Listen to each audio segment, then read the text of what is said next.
Who are we? Matins, the first office of the day, usually just before dawn. A reflection standing by the font. At the beginning of his ministry, Jesus goes to John for baptism. This is his confirmation of who he is. For any Christian, we come to the waters of baptism with the same question. One we ask ourselves at the beginning of every Lent.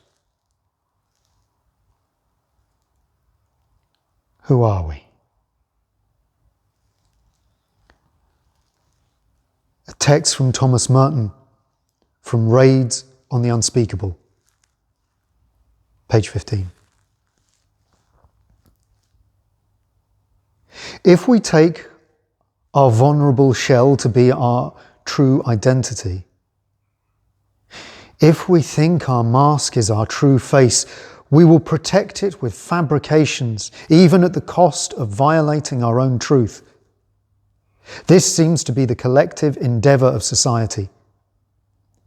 The more busily men dedicate themselves to it, the more certainly it becomes a collective illusion, until in the end we have enormous, obsessive, uncontrollable, dynamic of fabrications designed to protect mere fictitious identities, selves, that is to say, regarded as objects, selves that can stand back and see themselves as having fun, an illusion which reassures them that they are real.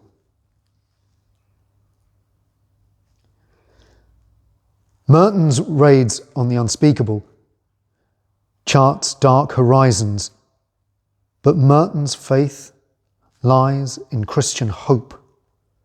Merton's essays are inspired by the world of three significant writers: the American author Flannery O'Connor, French-American novelist Julian Green, and Romanian-French playwright Eugene Ionesco, and the theatre of the absurd, with its themes of the questioning of existence and mistrust in communication. Merton interprets the Cold War America of his time as a culture espousing freedom, but in fact revealing the fallacy of an alienated life through rhetorical emphasis on freedom of the individual that, in essence, betrayed dislocation of the self from itself. For Merton, self-deception was at the root cause of violence and social inequality. Merton looks to the tradition of monastic contemplation as both a practice and process in advocating for the reintegration of the self with itself.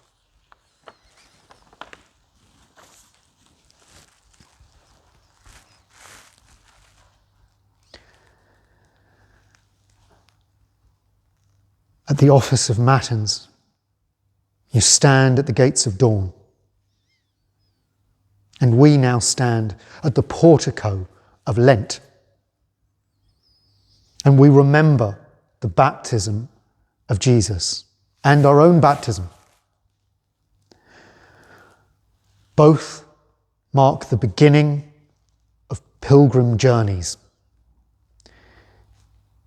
In baptism, we go into the waters, but what is it that is washed away in those waters? Is it original sin? Jesus was free from all sin, original and otherwise, and yet he began through baptism. What is original sin for us anyway, other than to be other than that which we are called to be?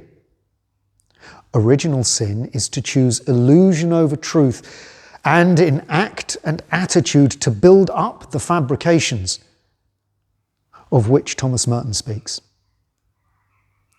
So as we wash our face to be ready for Matins, let us remember our baptism and try to start afresh washing off illusion, casting our masks into the flames that they may be the ashes for us this Ash Wednesday.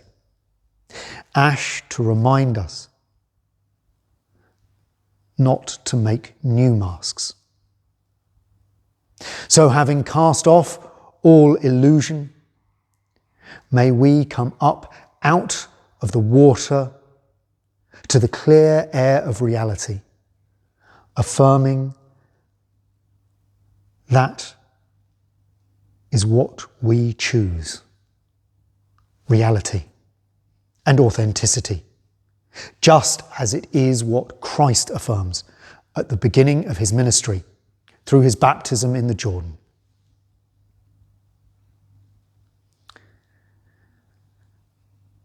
A line from the prayer of St. Brendan. Lord, tune my spirit to the music of heaven.